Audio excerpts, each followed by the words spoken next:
Okay, well, welcome everybody. So thrilled that you're all here and for what's going to be a fascinating group of presentations and then a conversation about new interpretations of Taiwan history and identity.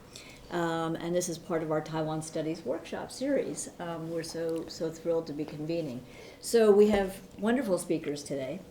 We're going to start with Chia-Chiun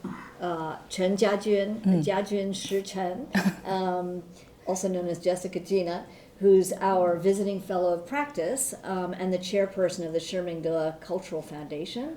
And then we're going to have Hardy Stewart, who's our Hou Family Pre-Doctoral Fellow in Taiwan Studies here at the Fairbank Center. And then we're going to have Sarah Plovnick, who is our Hou Family Post-Doctoral Fellow in Taiwan Studies here at the Fairbank Center. And we're really thrilled to have Professor David Der-wei Wang, who is the Edward C. Henderson Professor of Chinese Literature, joining us as discussant and moderator. So thank you so much. I'm Dinda Elliott. I'm the Executive Director of the Fairbank Center. And let's start out. Each of our speakers is going to talk for 10 to 20 minutes, something like that. Mm-hmm. And then we'll have a discussion afterwards. So thank you so much for joining us. Okay. Please, go ahead. Good afternoon, everyone. I'm so it's an honor to be here to talking about on a subject that is deeply personal, but also fundamentally political. It's the contrast between colonial memory and what I will refer to as a Chinese memory, two competing frameworks that shape how history is remembered and how identity is contrasted in the contemporary Taiwan.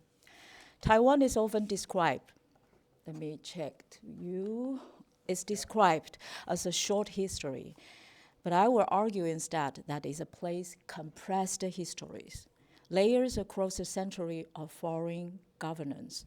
Over the past 400 years, Taiwan has been ruled by the Dutch, the Spanish, the Zheng regime, the Qing dynasty, the Japanese rule, and the Republic of China. And each regime brought with it a different language, different legal system, and different religion and ideology. This succession of the ruler left behind a fragmented, sometimes contradictory archive of memory, what I called a colonial palimpsest. The trace of the colonial rules is not simply found in the textbook or official monument, or in the lullaby, but in the very fabric of everyday life, in the languages, in the language that our grandparents spoke, and in the lullaby they sing, and also in the architecture of our towns, and in the silence, especially in the silence of those who lived through the repression. Colonial memory in Taiwan is not about the nostalgia, it's about the surviving multiplicity. It reflects the lived experience of the people who were governed by the others, often violently, sometimes efficiently, but rarely with their consent. In contrast, Chinese memory, by which I mean the historical narrative promoted by the Chinese state, emphasized on the continuity, centrality, unity. It tells a story about 5,000 years of civilization, of the humiliation and revival, and of inevitable reunification. This memory is a linear, nationalist, and deliberately reductive. It cased Taiwan's colonial past as the contemporary distortion, and that will be corrected by return to the motherland. Where colonial memories allows the contradiction, Chinese memory demands cohesion. And where colonial memory recognizes the layers, Chinese memory insists on the singularity. And where colonial memory centered the local and the specific, Chinese memory reasserts imperial and universal. These two systems of the memory clashed most visibly in Taiwan's cultural politics, in debate over education, over the monuments, over language, and over the name of the country itself. But they also play out intimately in family and in inheritance and in silence. Now I'm going to talk about my family story because it's a very good example of what it means to grow up with the overlapping histories. I grew up listening to the Japanese lullabies. At home we spoke Ming-Nan, but when it comes to the politics, it always only silent. My maternal grandfather studied in Tokyo and graduating from the Hosei University with a degree in political science, something I only discovered much later through the government record because no one ever spoke it. And when he returned to Taiwan after World War II, he found himself a highly educated man who had suddenly become illiterate in his own homeland, unable to read, to write in Chinese. He never spoke about his past. And he seems suspended in a state of frustration and obscurity, watched, limited, and slowly diminished by the structure of the White Terror. And my father has an Aboriginal Ataya ancestry. His grandmother wore traditional facial tattoos. But on my mother's side of the family, my ancestor has once served as Qing court. My great-great-grandfather, Chen Yifang, was a militia leader, the commander of the Wuxi fort, fighting on behalf of the Qing dynasty during the Dai Chaochun's rebellion in 1860s. He was decorated with the 5th rank official title for his bravery. And his descendant, my ancestor Chen Youguang, went on constructed Yusanguan. Hold on, Yusanguan. It's a grand family residence in Zhanghua that took 7 years to complete, from the 1884 to 1891. Well, cannot move. Oh, okay, this is the Yusanguan, okay. And it became not just a home, but a symbol of the local gentry authority and Han settler identity. But in 1895, when Japanese Imperial Army invaded, Princess Hitachi Rakawa Yoshihisa even stayed in the residence for 3 nights before she died in Tainan. Later, the family permits to construct of the Shinto shrine in this ground in his honor, only to see it destroyed when the KMT take over Taiwan. Oh, this is the... And then, when the land reform begins under KMT, much of the family's property has ceased. Yusanguan, once a symbol of a privilege, fell into partial abandonment. During the 228 massacre, my grandfather had only recently returned from Japan, likely saving him from the full force of the political purges. Yet, his status making him permanently suspected. He was never jailed, never exiled, just silently neutralized. He works for minor government office under constant surveillance and was never allowed to leave the country during White Terror. I only learned these things years later while combing through household registration archive and the White Terror records during the research. We had been kept quiet in our home. What we have been kept quiet in our home is documented in the core bureaucratic handwriting, where names and affiliation carry weights, but stories were nowhere to be found. And then I started school, and I entered a fully Chinese-centered education system within a Western Catholic missionary school. And in the school, the textbook, the song, the ceremony, everything is trying to shape a version of who I was supposed to be. So where does it leave me? I always feel like I carry several versions of the history at once, some proud, some painful, and many never spoke about. Sometimes I ask myself, am I made up of all these layers? And am I meant to choose just one? Or can someone belong to such a multiple past and still have a future in whole. Okay, now I'm going to present you. This is my maternal grandfather. It's totally a Japanese. It's a wedding picture, and this is in Tokyo. And this is where he was in Tokyo. I think it's during the wartime that he needs to do some, training. Okay, this is the Fuji Mountain. Yeah. And okay, now is another story.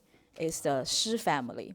Looking back on my family's experience in Taiwan's colonial history, we often stood on the side of the ruling power during both the Qing dynasty and Japanese colonial period. And during the era of White Terror, we remained silent. But not all Chinese share the trajectory, not the same.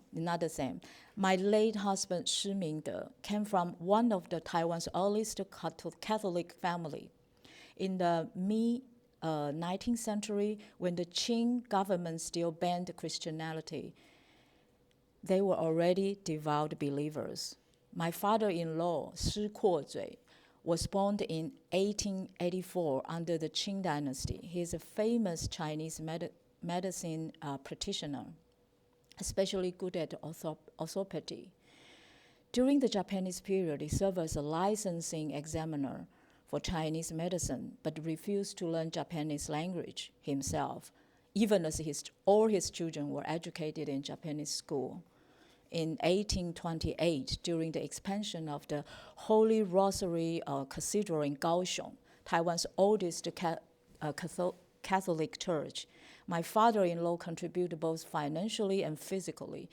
Every Friday, the priest will come to their house for dinner and chat. This is the very important chapter of my husband's childhood memory. Priests from Japan, France, and other countries will bring a lot of the international news. At that time, it's very precious. We can see in the literature of his eldest son, Shih Ming-teh, and the memoir published of his youngest son, Shih Ming-teh, the profound influence of the Catholicism, the metaphor of Bible, and the suffering spirit of the Jesus Christ. Okay, this is all the book that I mentioned. In the early years of White Terror, my father-in-law was arrested for organizing the martial art training, tortured, and died in 1953. Soon after, in 1959, his son Shih Ming-teh, inspired by the idea of liberating Taiwan's colonial domination, enrolled in a military academy. In consequence, he was arrested in 1962, along with his elder brother, artist Shih Ming-teh, and his younger brother, a medical school student, Shih Ming-xiong. After the secret trial, Shih Ming-teh was sentenced to life imprisonment for treason, and his brother was each sentenced to 5 years. Following Chiang Kai-shek's death and the general amnesty, Shih Ming-teh was sentenced to reduce to 15 years and was released in 1977. He made good use of his 936 days of freedom to organize and transform the previously fragmented opposition sentiment into a meaningful political force, the Dangwai movement.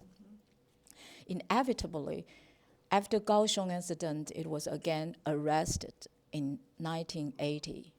This time, under international pressure, the Chiang Jin-guo's regime was forced to abandon its routine of the secret trial and hold an open military trial. During the trial, despite facing the death penalty, Mr. Shih Ming-teh defended himself with dignity, courage, and articulating his political vision centered on human rights, democratization, national sovereignty. His unexpected bravery and international intervention led to the commutation of his sentence to life imprisonment again. This military trial, known as the Formosa incident, was a watershed moment in Taiwan history.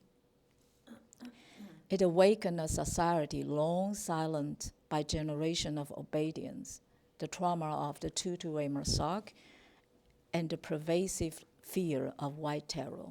It called upon a generation of intellectuals to reflect, recognize, and reposition themselves. And in 1984, Jiang Jingguo's secret police assassinated an American citizen, a dissident writer Liu Yiliang in California. The case was solved by CIA and remained the only KMT terrorist assassination case that has been solved. While still in prison, Mr. Shih Ming-teh begins an indefinite hunger strike He demand first the release of all political prisoners except himself. The second, the termination of the political assassination policy. The third, the lifting of martial law and the legalization of the political party. In total, Mr. Shih Ming-teh spent 25 and a half years in prison, 13 of which were in solitary confinement. His hunger strike lasted for 4 years and 7 months, during which he survived through 3,000 instances of the forced nasal feeding, and his elder brother Shih Ming-teh silently supported him and died of hunger strike in 1988. When he stepped out of the prison in 1990, he was only 49 years old, having spent more time in prison than he had been free. People often ask how much a man could endure this suffering. He often responded elegantly. He said, endurance is not enough. One must forgive. Or sometimes he will say, to suffer is easier than to resist temptation. And after sharing 30 years of life with Shih Ming-teh, I came to recognize the 3 internal sources of the stress. First was his family's Catholic tradition. His devotion did not lie in church attendance, but in living the story of Bible and the patience of Jesus Christ. Second was the spirit of Japanese samurai, loyalty, obedience, discipline, and honor. Third was the moral idea, thoughts, and action of the ancient Chinese sages, whatever you call, and gentlemen, like the martyr Wen Tianxiang's final words. Confucius spoke about achieving humanity. Mencius about upholding the righteousness. By fulfilling righteousness, one attained benevolence. What is the purpose of reading classes? From now on, I strive to live without shame. I don't know if I translate it well. But without a doubt, the most dramatic and important scene in Taiwan's democratization process is in 1980, when Shih Ming-teh, standing alone in court facing the death penalty, arrogant, smiled, undaunted, and he declared, I am a humble, subjugated Taiwanese. I must dedicate myself to the liberation of the people of Taiwan. But I'm also an equal citizen of the world. I must commit myself to the cause of peace for all humankind. After Taiwan's democratization, corruption followed. In the fall of 2006, former chairman of the ruling party DPP, Mr. Shih Ming-teh, led a mass movement against the corruption of the President Chen's family. As nearly 1 million people surround the presidential office in Taipei, he resisted the temptation of power and refused to storm the presidential palace, and he cited one reason above all. He says, if chaos erupt, would they not give China a pretext to invade Taiwan? That night, as commander of the movement, he stood before the 1 million people and knelt, not in defeat, but in humanity and gratitude, he said. Thank God and thank heaven for giving us such a beautiful people, the people of Taiwan, had declared to the world that we are capable of eradicating corruption and defend our democracy, freedom, human rights, and sovereignty. Under the leadership of the Shih Ming-teh's anti-corruption movement is a valued and morality-oriented mass movement with leaders and participating citizens from different parties and memories background for the very first time and the last time in Taiwan's history. This is the trial standing in the middle. And this is the newspaper that was published at that time in 1980s. Okay, and this is the letter that Mr. Shih Ming-teh write to the President Jiang Jingguo to demand the three demands that I just talked about. Oh, and this is the piece of the, a coupon that circulated in the prison that Mr. Shih Ming-teh has write some, memory things that at that time. And this is the 2006 that anti-corruption. And allowed me to talk a little bit about the issue of the sovereignty of Taiwan. The question of the unification or independence often feel like a false binary. It flattened the reality of our history and lived experience into a geopolitical slogan. The truth is more complicated. It's not only about territory, but it's about memory, language, fears, and survival.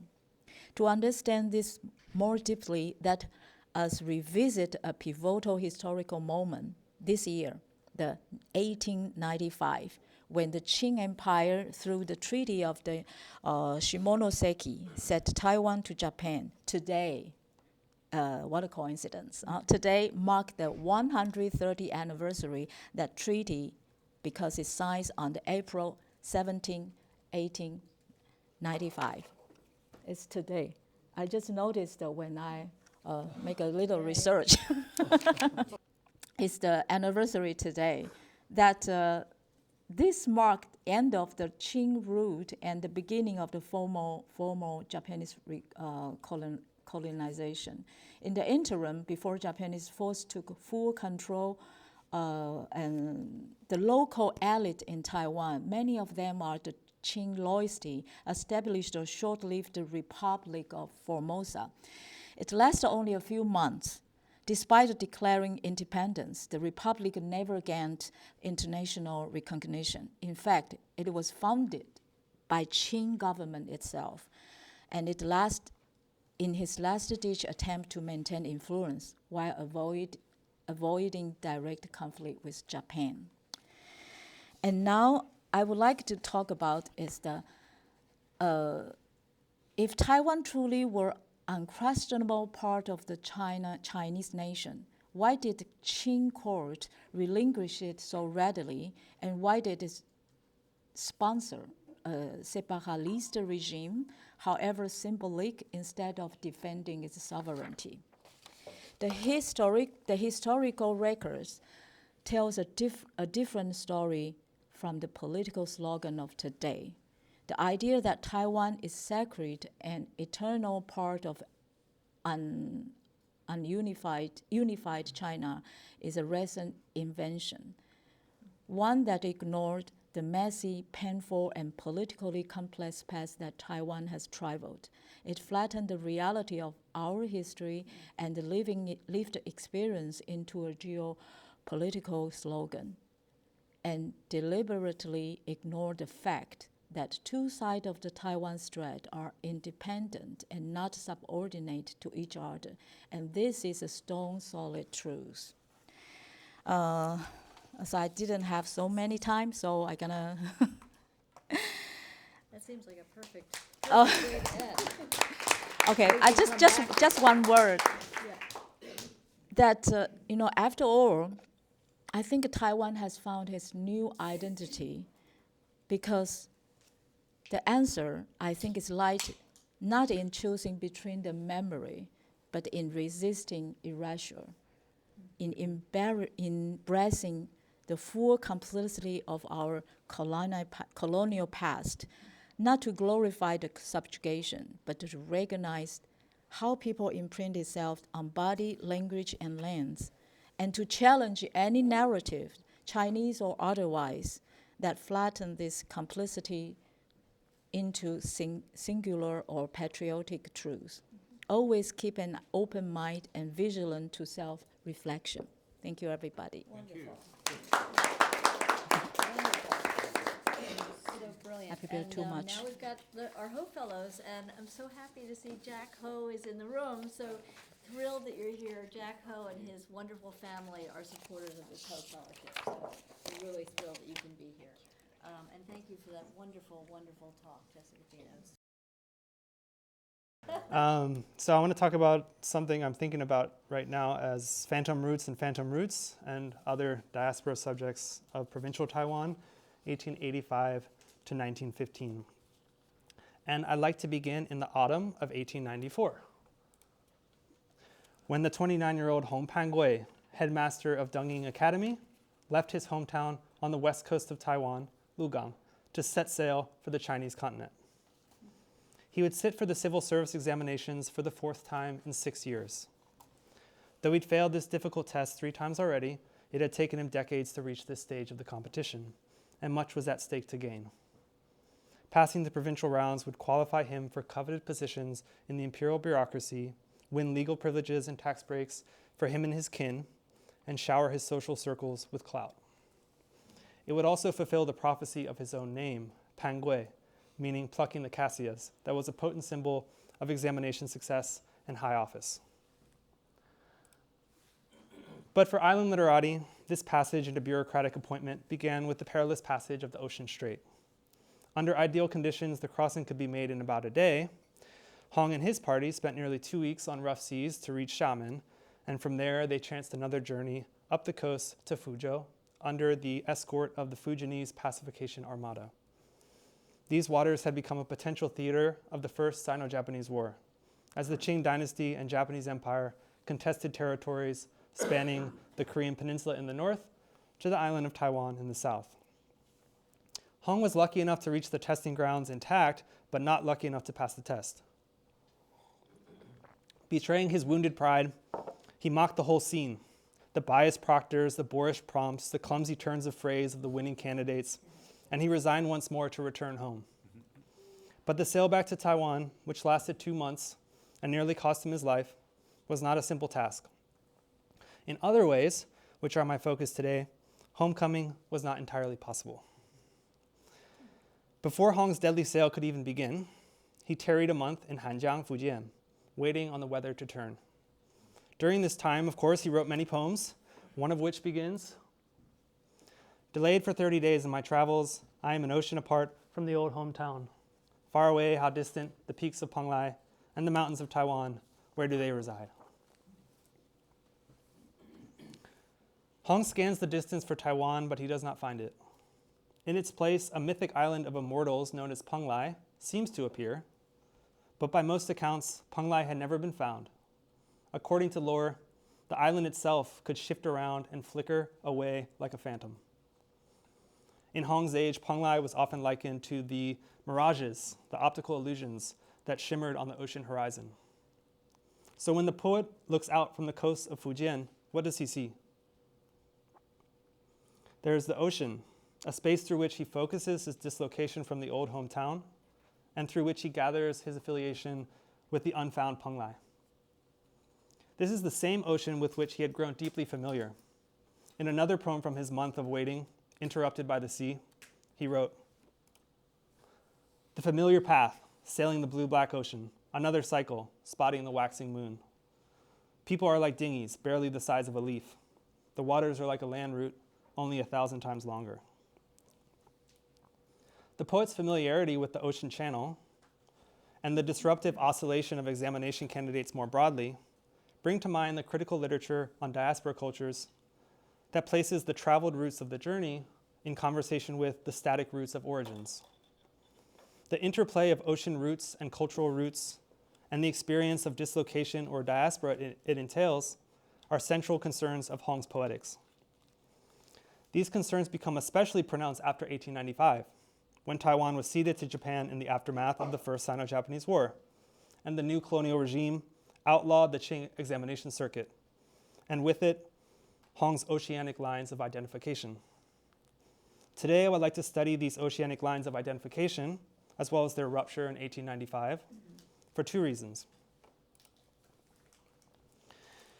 First, by foregrounding the more oceanic and irresolvable consequences of the First Sino-Japanese War, we can continue to unsettle the dominant narratives of that formative conflict, which persist in their non-benign or non-innocuous or not always innocuous emphasis on ethnic antagonisms and national origins. Second, by tracing the pathways and pathos of a particular experience of diaspora that unfolded with particular intensities across a particular entanglement of geographical, colonial, and aesthetic forces, we can further untangle the complex history of pilgrimage and poetic image that the maritime turn of recent decades has only begun to address in the cross-strait context. The touchstone image of Hong's diasporic experience was the mythic island of Penglai. Penglai purportedly lies in a utopian archipelago, including the islands of Yingzhou and Fanghu, that is full of divine goddesses, gilded palaces, and immortal elixirs, which had often been sought but never seen by the founding kings of continental culture. Beginning in the 17th century, Qing policymakers began likening Taiwan to Penglai in their advocacy to colonize the island, not unlike the so-called discoverers of the New World who found Eden by the Orinoco River. By the late 19th century, Penglai had become a common designation for the island among tourists and locals alike. For Hong, it had even become a self-designation. Before failing the provincial rounds in 1894, he'd inscribed a series of poems on the walls of the testing grounds that pronounced his provenance as a person of Penglai and Yingzhou from beyond the seas. Hong was, as I mentioned earlier, the headmaster of Dungying, or Ascending Yingzhou, of the Penglai Archipelago Academy, which took its name from the common analogy between two things that are very hard to do, but which have huge payoffs: passing the final rounds of the examination and reaching the realms, like Penglai, of everlasting life. Adding to the complexity is the fact that, almost unbelievably, Hong's continental lineage, which had emigrated to Taiwan in the late 1700s, also hailed from a place called Penglai Island Village, Pengdaoxiang, and the surrounding area in Nan'an County, Quanzhou Prefecture, Fujian Province. It then becomes difficult to read Hong's tombstone, which remember him as a Penglai Island poet, without recalling both the ancestral continent that his grandfather left for greener pastures and the island that was linked to utopian possibility. Returning to the poet as he lived, waiting in 1894 to cross the ocean home, the time had finally come to set sail. He writes, "We tried the navigation 4 times before ever catching sight of Taiwan. Just when we spotted land, we suddenly encountered an adverse wind that swept up our rigging, causing us to retreat once more. Taiwan is pushed beyond reach in a way that recalls the Penglai myth, as recounted here in the Shiji. It is said that when you gaze upon the 3 divine peaks of the Penglai archipelago, from a distance they are like mist, and once you reach them, they move below the water's surface. When you then approach, the winds just carry you away. You can never get there in the end." Hong's ocean route perpetuated the myth of his phantom provenance. Later in life, the poet would explicitly say as much. But after 1895, Japan prohibited and policed the formative ocean routes of the Qing examination class. These transitions in the social formation compelled Hong Pangui, at least, into a deeper crisis of origins, of cultural roots and roots, which he focused through the metaphor of Penglai. In the winter of 1896, he wrote, "I lament that I was born in Penglai. A place that was already cut off becomes now a badlands." In a kind of incorporation of his estrangement, moreover, he also renounced his own name. Shedding the designation of Pangui that had evoked the laurels of Qing examination success, he adopted the new birth name of Xu, the travel tally required in ancient times to pass through border stations at the Imperium's limits. into the empire. At the same time, he adopted the sobriquet of Qisheng, a name that, when read in conjunction with the story of Zhongjun from which it is derived, calls to mind not only the one who forsakes all else, but also the one who forsakes the Shu, the very tally of his new birth name, the token of entry into empire. In other words, his name change foregrounds the connection between self-identity and travel into the center, and it dramatizes the loss of that connection. In the newfound stasis of colonial life, these old circuits that had defined him continued to course through the world like phantom limbs. In the first years after session, he wrote, "Climbing high, I cannot gaze into the distance, for I would gaze into a distance through which I cannot roam. The world is shadowed by painful, uncrossed lines of identification. Even in a poem about springtime, the distant qualities of autumn, the examination season, could cause the phantom circuits to fire. Green grasses link with the sky, distant as in autumn. In my trail, I can recognize, it seems, my old travels." Even 20 years after session, after 1895, Hong recalled the formative migration of autumn.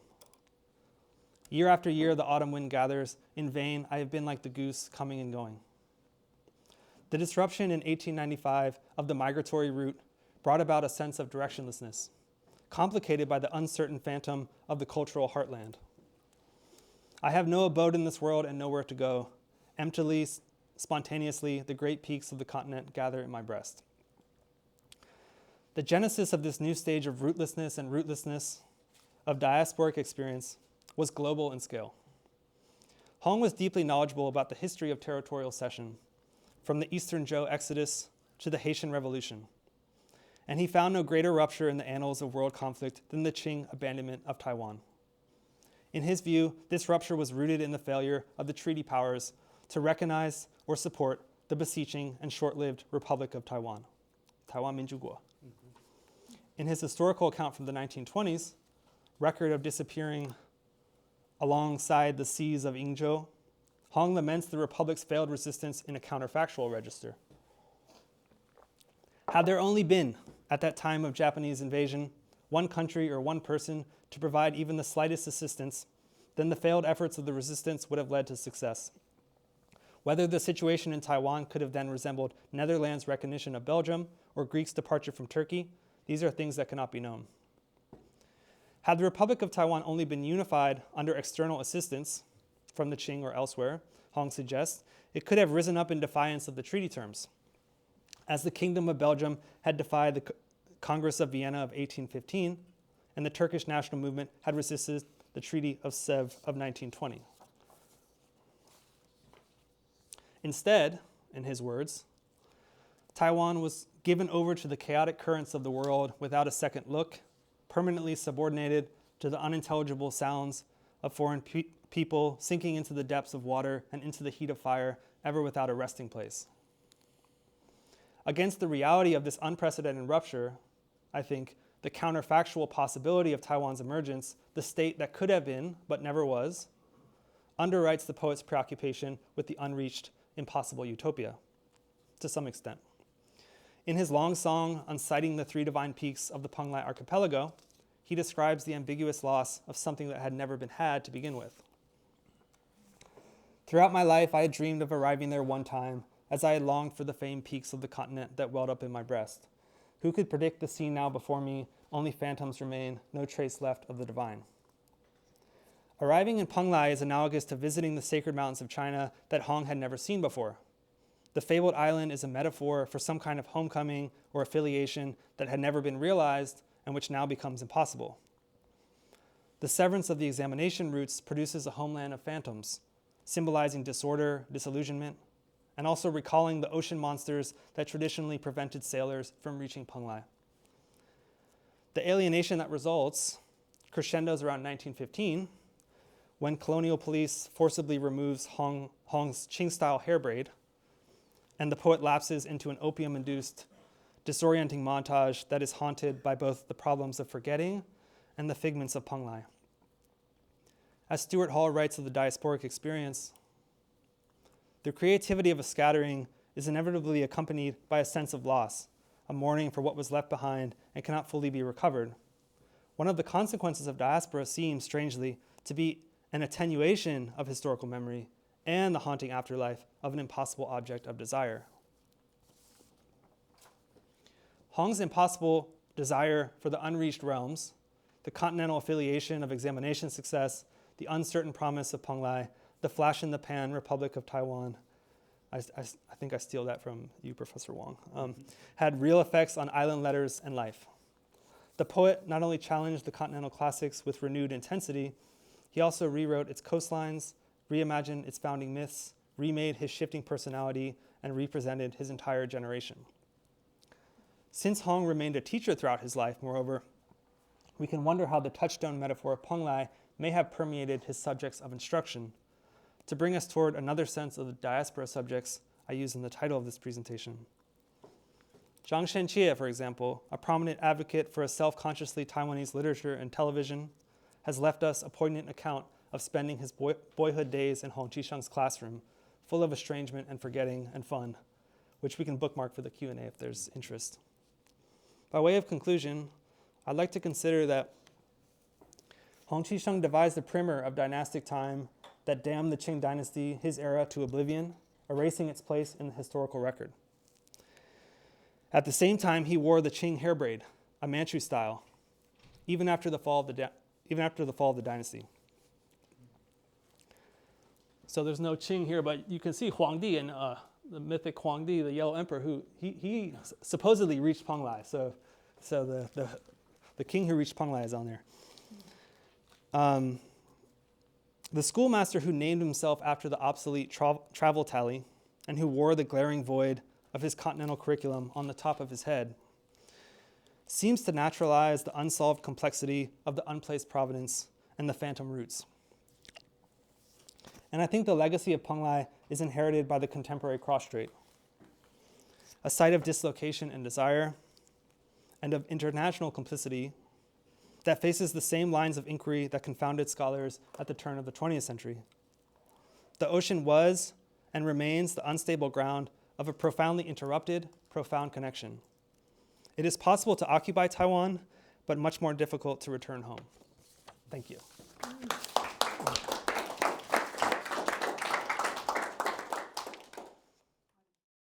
Okay, so next we have Sarah Plovnick, who Sarah received her PhD in ethnomusicology from the University of California, Berkeley as well.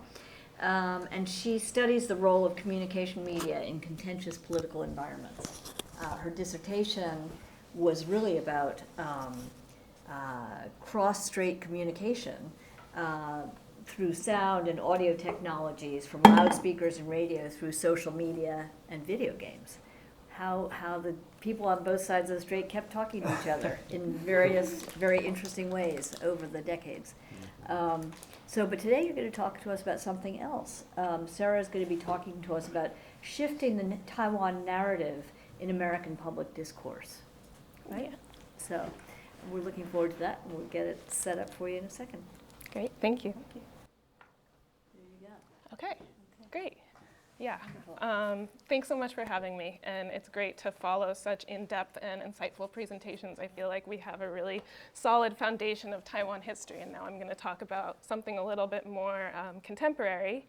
Like Dinda said, I wanted to introduce a new project I'm working on that aims to improve public understanding of Taiwan for a general public, non-academic audience in the United States. And so, in the US media, Taiwan is typically framed in one of two ways: as a potential flashpoint for inevitable war with China, or as the home of TSMC and a key site in global semiconductor supply chains. Right, so in this example, which is from the New York Times morning newsletter, it ends up in my inbox, I just noted that they're framing conflict between Taiwan and China. It's the next conflict, right? It's not potential, it's the next one. So it's this kind of thing that kind of bothers me when it comes up in the news. A few more examples. Right, the tariff war between the US and China has threatened to topple democracy in Taiwan. So Taiwan is kind of just this, framed as this in-between between China and the US rather than as a place that exists on its own terms. And then this classic cover of The Economist from 2021, which framed Taiwan as the most dangerous place on Earth. So the problem is that if conflict is portrayed as inevitable, and this is the only way that Americans are thinking about Taiwan, it shifts the focus away from preventing conflict, which is hopefully the main goal. So while I was conducting my dissertation research in Taiwan, I would often have friends and family in the US who would ask things like, is it dangerous there? And I kept trying to communicate to them that it was actually very safe in Taiwan from a daily life perspective. And friends in Taiwan, Taiwanese friends and colleagues would continue to live their lives despite the continuous existential threats from China. And that continuing daily life with these constant threats is a definitive part about what it means to live in Taiwan. And so in my dissertation, I tried to address some of these issues by drawing attention away from the constant focus on cross-strait political tension and communication restrictions, and more toward exchange and interpersonal interactions. So I focused on how, over the course of 75 years of cross-strait relations, people in Taiwan and mainland China continuously found ways to communicate and negotiate their differences on a daily basis, whether through social media or interactions through video games, or in past decades through exchanges on the radio. And then when I finished this dissertation project, I was trying to figure out a way to bring some of these ideas to a broader audience. And so this is also at the same time that interest in Taiwan seems to be growing in the US, especially in policy and tech communities. But the problem is this interest lacks some depth, where people will care about Taiwan because of semiconductors or geopolitics, but the broader historical, political, and cultural context is often lacking. So to address this issue, I decided to start a video series as an effort to broaden US public understanding of Taiwan. And the two goals of the project are, one, to respond to Taiwanese frustrations about how Taiwan is misunderstood or flattened in American discourse by presenting Taiwan not only through the lens of cross-strait relations or US-China relations, but as a place that exists on its own terms. And then the second is to help people engage with Taiwan more thoughtfully, with more and more people interested in the US interested in Taiwan. So I'm in the early stages of opening a YouTube channel, and it's going to be called Taiwan Salad. The name is because people will sometimes translate my name Sarah into Chinese as Shala, which means salad, which isn't actually my Chinese name, but it's kind of a joke. I haven't posted anything yet. The content is in progress, but I wanted to give you all a bit of a preview today just to show the direction that the project's heading in. And it's designed for a general audience, so people who are curious about Taiwan but haven't studied it in depth. So you're all not the target audience, but I'm very interested to hear what you think and what's working and what's not working, and like possible directions that the project could go in. And I also wanted to give a little disclaimer that I'm very new to video and video editing, so it's still a little rough around the edges. This video is still in progress, so just bear with me if things look a little bit choppy. And I also wanted to mention that Sam helped to film some of the videos. So the best interview clip is filmed by Sam. The rest are a little rough. Okay, let's see. Oh yeah, so there's the project goals. And then I'm just going to show the video, which is mostly me talking while I'm sitting here. So you get a double view. This video is about Taiwan. You know, that popular tourist destination in Southeast Asia with the tropical beaches and the Pad See Ew. You want to live in Taiwan? What? Right, so take two. This video is about Taiwan, the island southeast of China with the boba, the night markets, and the semiconductors. Taiwan and Thailand, not the same, but if you've ever confused them, or for that matter, confused Taiwan with China, you're certainly not alone. Taiwan is in the headlines all the time these days, but it's often the cause for confusion. This is because Taiwan is often discussed in just two ways. The first being as a potential flashpoint for war with China, and the second being as a semiconductor factory that powers all of our iPhones. What's often missing is the complications and the nuances of Taiwan's geopolitical history. To move beyond the headlines, I talked to some experts who study Taiwan or who have spent years living there, and I asked them what Americans typically get wrong about Taiwan. These misconceptions start with things as basic as Taiwan's name and its location.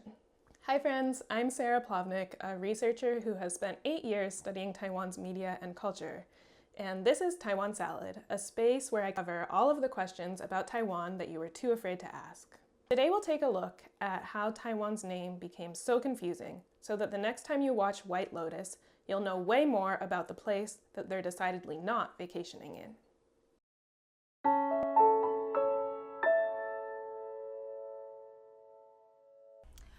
So I would typically introduce myself in the very first class of the semester that I'm from Taiwan, and then my student would say oh, we love Taiwan because we love Thai food, and that is a very common misconception to mistaken Taiwan as Thailand. I think one common misperception is that it's Thailand, and that the capital is Bangkok. Okay, Taiwan and Thailand both share the common syllable of Thai, or maybe I should say Thai. And there's also a lot of Thai restaurants in the US. But food from Thailand is in Thai restaurants, and food from Taiwan is in Taiwanese restaurants. So that's how you tell the difference. Moving on. People who know better than to confuse Taiwan with Thailand might know just enough to be confused about the difference between Taiwan and China. Also, that they don't know that the Republic of China is the formal name of Taiwan. They don't know the Republic of China, People's Republic of China. We don't know that there's a difference. So there's Taiwan, China, Republic of China, People's Republic of China. That's a lot of names, and I didn't even attempt to say them in Chinese. It's really confusing. When I first started learning about Taiwan, I read maybe 25 books, and they all had introductions that went over the same history about Taiwan. It took me all of those books to even begin to get a grasp on Taiwan's history. If you're already familiar with Taiwan's history, you could skip ahead to the next chapter, but if you're not, I'll attempt to summarize it here.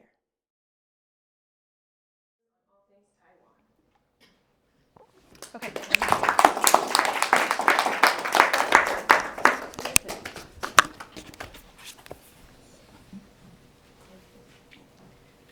Thank you so much. So I think we're ready for a discussion, and I want to turn to Professor Wang Der-wei, who needs no introduction, but he is a, needless to say, a giant in the field of Chinese literature, but also has spent a lot of time looking at and thinking about Taiwan and in Taiwan. So thank you so much for sharing.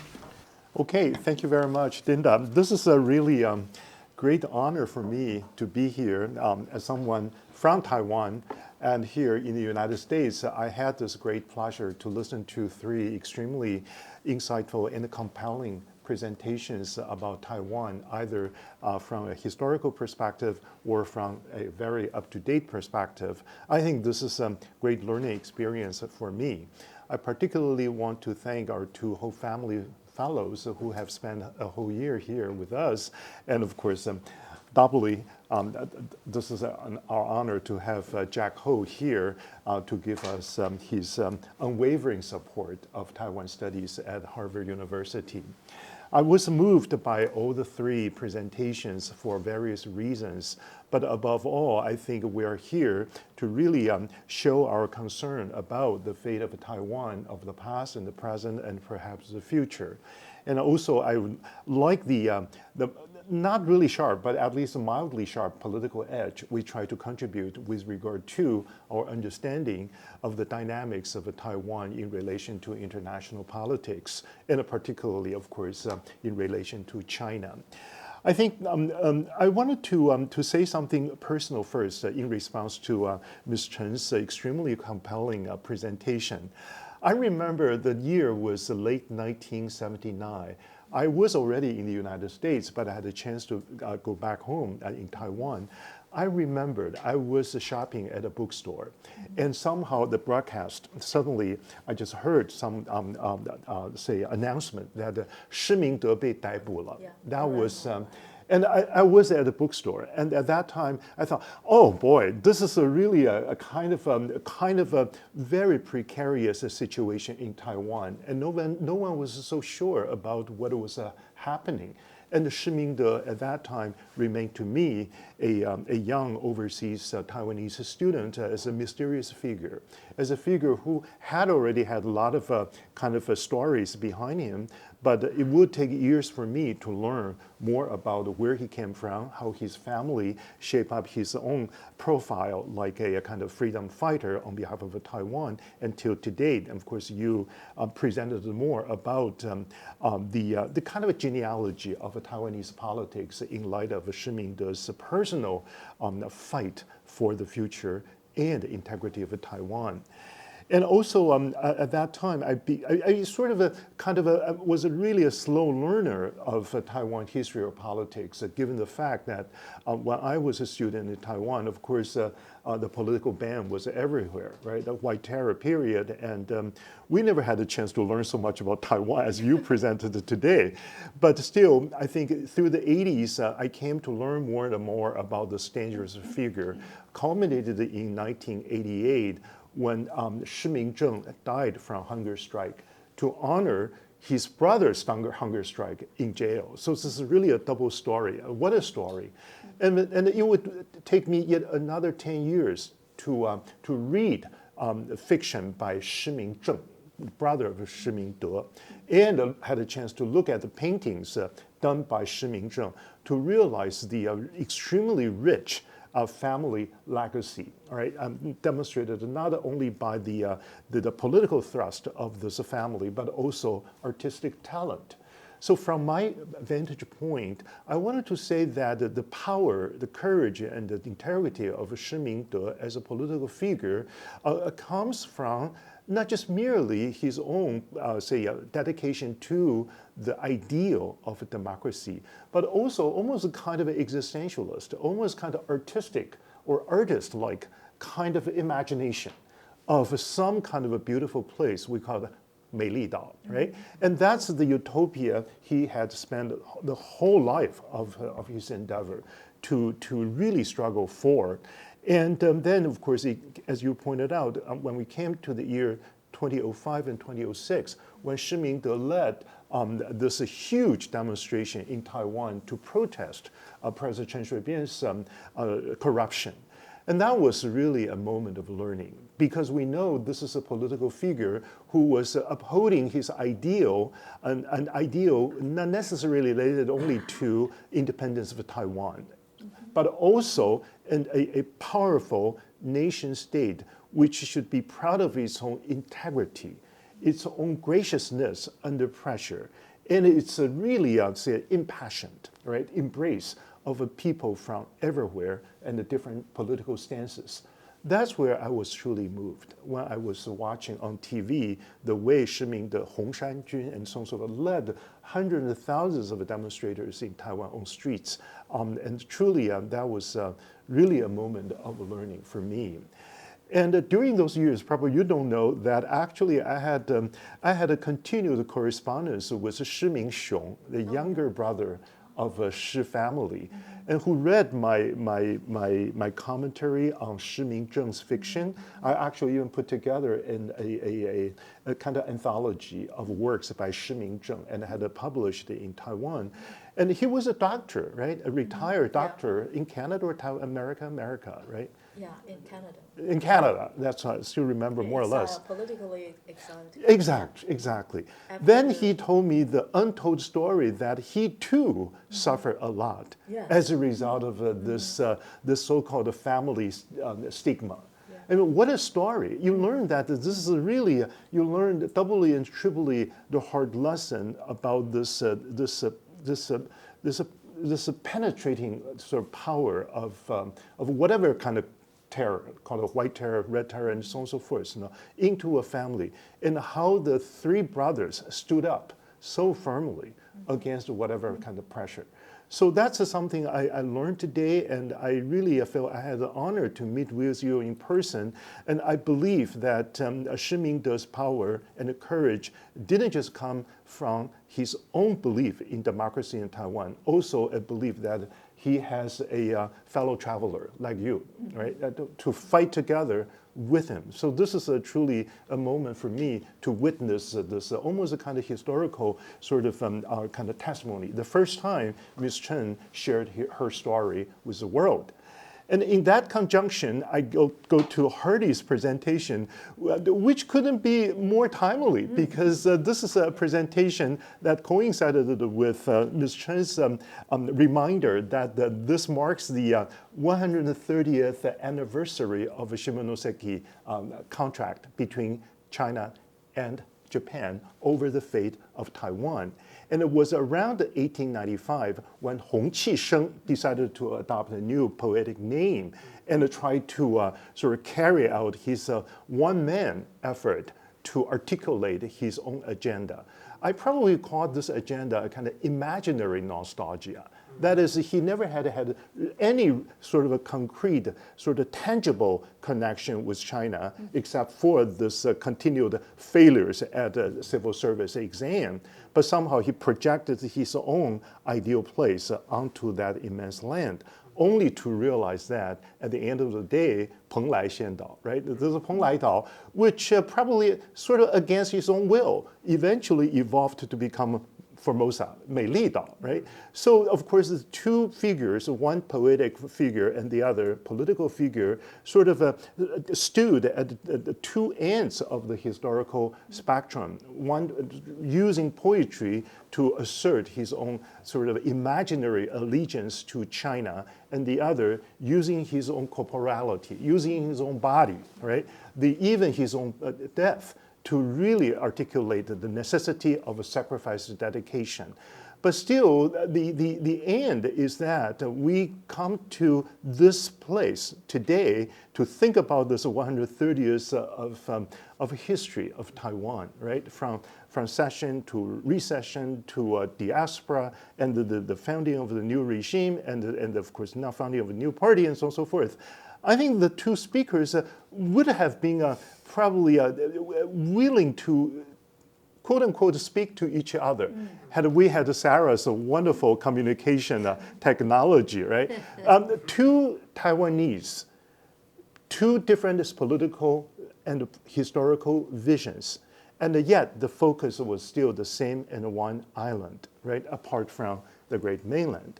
So today, I thought this is particularly intriguing for us to get together to listen to first two presentations that ended with a presentation about communication, about the necessity of disseminating our imagination, our feeling regarding Taiwan, and above all, our knowledge about Taiwan, right, worldwide. And thanks to, of course, the latest communicative technology. I mean, what a world. I mean, Taiwan, I think, is, after all, a lucky place to have three presenters representing three different dimensions and the three different kind of apparatus, right? And for Shih Ming-teh, this is a most heartening kind of experience. This is a politics of the body. This is somebody who uses his own life to really show us how far he could go, right? And then we have a figure who performed the so-called politics of poetry, right? And believing in the power of language to really spread out this utopian desire for a Taiwan that was not what he wanted to be or to become. And finally, we come to the politics of the media and the mediation. This is where we are. And today, maybe we don't need just need only one Shih Ming-teh. We probably need we don't need just one Hong Qisheng. We need multiple sort of avatars, right? Who hopefully could generate multiple voices and images on behalf of this whole Taiwan campaign. So I love this presentation because it really ended our presentations with extremely positive note that today, particularly at this point, we need this kind of a coalition from different kind of, say, platforms to work together and to uphold and to celebrate a beautiful place we call Taiwan. I ended with only one question, a kind of thorny one for Ms. Chen. What do you think, if Shih Ming-teh were still with us today, what do you think he would have said to Professor David Wang's presentation? And for that matter, Wang Der-wei. And the other one is President Lai Ching-te, right? Yeah. This is our president. I mean, this is a really, I wanted to raise this question because I know this is a very, very defiant character, very courageous character, right, of Shih Ming-teh. And he wouldn't probably have been happy with what Taiwan is undergoing at this point. Yes. But what would have happened? So that's a kind of futuristic question I wanted to raise so that you probably can share your personal feelings with us a bit more. Thank you. Okay. Thank you. I would like to pardon that if I choose to speak in Chinese, well, everybody's please. Okay. Maybe Professor Wang can translate. Because I 我想要说中文的理由是，他问我的问题是一个很敏感的政治问题，我不想要用错字，因为对我来讲也是很敏感的。特别是当我的先生过世之后呢，我感觉到很多人对于我讲出来的关于政治的话语是很关注而且很敏感。Yes. 那我也注意到，其实我的很多之前使用过的那些所谓社交软体，都是不能说被监视，我现在不能这样说，但是是被关注的，因为我常常后来我就不太使用了。那回答赖清德的这个问题呢，是这样的，就是其实大家注意到我的先生在2000年当陈水扁执政的时候就离开了民进党。那在我刚刚出版的这本书，也就是2023年的11月，在我先生过世前2个月，我出版了一本书，叫做特务时代与他们的生活。这本书呢，我主要讲的呢是台湾一段比较不为人知的历史。那这个历史呢，是在讲述当我的先生在做反对运动的时候是怎么样被监视的，而特别在这场这个美丽岛军法大审的这个回忆录里面，我先生提到他是如何的准备他的这场政治演说，也就是在审判里面的政治演说。那这本书呢，是关于我先生的跟这个美丽岛时代的辩护律师之间的一个政治立场的分隔，因为他其实在这个美丽岛军法大审的时代就已经理解到这一群辩护律师是蒋经国先生的政权派来监视他们的。The martial law for the lawyers who were actually assigned by Jiang Jingguo's regime to sort of nominally help Shih Ming-teh through this legal procedure, but actually responses secret agents in responding to Jiang Jingguo's demand. 但是当时呢，这些都是不能被揭露的，所以施先生一直到了最后才揭露了这个事实。但是当他在坐牢的时候，这群辩护律师已经开始练习掌权了。Let's put it this way. After he didn't really disclose this secret story till much after he's released. Well, one thing he didn't know that even during this process of a legal procedure, these quote-unquote lawyers on behalf of Shih Ming-teh were already exercising their own game of power, right? They were, after all, nurtured by Jiang Jingguo regime. They actually learned the tricks from the Jiang Jingguo regime. Yeah. And this is all super sensitive because anything to do with the White Terror. Yes. So even now it's sensitive still. 但是呢，我想要讲的是，我的先生一直关注的是，我刚刚也没有讲到的是，对于台湾的反对者来讲，他们永远有一个 concern， 有一个关怀。这个关怀是他们做任何的反对或者是反抗行动的时候，必须兼顾到中国是不是会侵犯台湾。所以在我先生漫长的反抗过程当中，他们在1970年当那个联合国的代表权问题发生的时候，他还在坐牢。他们选择的是一种自杀式的那种牺牲，就像那个神风特工队一样，他们选择奉献他们自己的生命，只是为了占领一个那个广播电台，向全世界说，我们台湾人是可以接受一中一台或2个中国 whatever， 我们要留在联合国，因为当时蒋介石是不想留在联合国，但是他们全部都牺牲了呀，所以当时他们整个都被枪决了，只留下施明德一个人。但是这个东西呢，这个事情是不能被揭露的，因为他只要一被揭露，他就要被判死刑，所以就一直到了美丽岛事件的时候，然后他也是把它当作上法庭，是他人生最后一次要向他的同胞宣示一些这个政治理念，如此而已。在1980年的美丽岛军阀大审，我的施明德就已经很明白的讲说，台湾是一个主权独立的国家，它的名字叫做中华民国。那为什么他这么说呢？很重要的一点是，就他研究的国际法来讲，他认为这样子对台湾才是最好的选择。台湾不需要独立来刺激中国，台湾也不需要追随蒋氏政权的这种反攻国策，台湾有自己的路要走。Exactly. 他曾经在书上写说，我们是一个非常小的国家，所以我们做什么都要非常的谨慎，因为单靠我们自己国家的国防力量呢，是远远不可能战胜中国的，所以我们要时时刻刻的看清国际局势。所以他陈述说，作为台湾这个无法行驶离开的航空母舰，台湾这个岛是无法被开走的一个航空母舰，我们在天生上面就必须就是亲近美国，友好日本，但是不要反对中国。然后在这个情况底下呢，他认为就是说，一个国家的所有的要素，土地、人们、政府主权，我们都有了。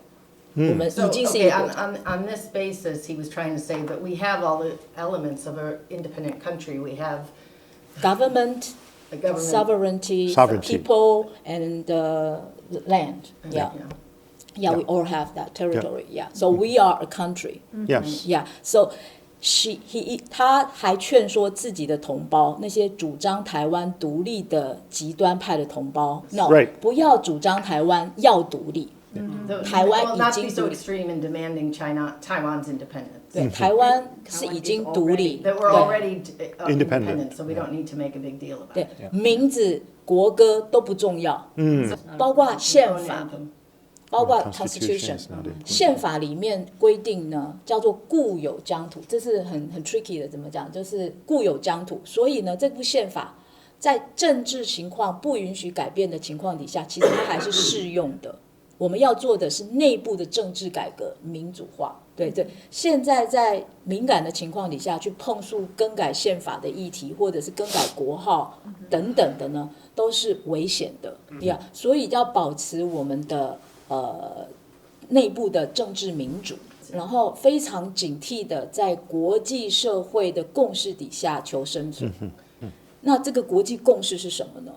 也就是自2战以来，这个台湾海峡的问题呢，就是要维持现状呀，因为维持台湾海峡的现状是符合国际每一个国家的利益呀。我们的国家小到不应该成为那个挑起冲突的那个挑衅方，不可以成为麻烦的制造者。We don't want to become the troublemaker. 所以从这个角度来讲，我就回答王教授关于赖清德总统的问题。我有同意他的地方，也有不同意他的地方。我想他最近在国防的调整与美国合作的部分呢，我认为应该积极的进行，因为这很重要。但是去宣称说中国是一个境外敌对势力，就是他用了 to declare that China is an extraterritorial sort of an enemy, a force of an enemy, that's something probably Shih Ming-teh wouldn't have agreed. 这个可能是画蛇添足。Yeah, this is really. This is adding an extra, like you have a painting and you add one stroke too many, and you ruin the painting by adding one stroke too many. So to call to call China an enemy 境外 is 势 adding 力 one stroke too many to the image. 我认为施先生会觉得说，台湾很多政治人物，不管是那个国民党或者是 DPP， 他们在讲话的时候呢，都在考虑他们的选票，特别是我们台湾的选举是非常频繁的。台湾几乎所有的政治人物，现在除了年轻大概30-40岁的我不认识之外，所有的政治人物我都认识，所以我很清楚他们私底下或者是谈话跟他们在公众上表现的时候呢，他们在公众上的表现经常就是为了讲给他们自己的支持者听的。在台湾我们叫做顾票，就是怎么讲，就是 In Taiwan, we talk about this as paying attention to votes. yeah, solidify the voters solidarity. Consolidating yeah. votes. 但是政治人物的这种情绪化跟民族主义式的或者是讨好式的谈话呢，已经严重的伤害了我们台湾的民主发展，这个也是我们观察到的。Because我先生死得非常的突然，所以他在过世之前呢，他其实就在跟这些政治领袖 argue 这件事情应该怎么样子来做，只是没有机会了的。对，现在我们就是，其实我的观察，我来了哈佛之后，我发现全世界的民主国家都遭遇了这个难题。这个难题的本身就在于民主的本身的这个不要说游戏规则。然后我反省到的是，我认为在现在高度发展或者是民主变成一种口号了之后呢，人们已经失去了选择领袖的这种不是能力，是那个直觉。因为其实人类5000年历史，我们去观察他们怎么选择领袖是有一个直觉的，就是我们失去了这个直觉。因为在人类学也好，或者是我研究过的社会文化学也好，人选择一个人类认识领袖，也就是 point out this is the leader. So we often call it charisma. Charisma. See is charisma. In now 在现在的这个科技的这个叫什么影片或者是这个介绍，很容易让我们迷惑了，到底谁才是那个具有 charisma？ 就是说，然后我相信那个施先生听到王教授刚刚评论的那个东西，他会很开心的，因为他一辈子奉献的东西，有人领会到了。但因为施明德先生在台湾，他一辈子都处在一个被误解的状况。I think it's really kind of sad because Shih Ming-teh's life just ended at a point when DPP had already held on to political power, and yet having lost its 初心, right? Its own, say, ideal, its own idealistic pursuit of democracy and freedom. But for me, I think the power of Shih Ming-teh is really a power of poetry. It's a genuine poetic integrity. 就像诗人一样的执着的一个真的东西 right? So that's why I thought this is a wonderful panel, bringing different kind of perspectives together to testify to the true leadership, a great person and great political leader on behalf of Taiwan. I mean, I only wish we had more Shih Ming-teh, but of course not at that disastrous cost. But too bad. We have, as you pointed out, all this hoopla of all this kind of mirage of a mediated political figures, spectacles, and so on and so forth. I think truly we have lost that kind of a sort of genuine touch upon this kind of sort of poetic integrity or political integrity, for that matter. Yeah. Thank you. Yeah. Wow, thank you so much, all of you, for an Thank you. amazing afternoon discussion. Thank you so much. We've learned so much. Wonderful. Thank you. Thank you.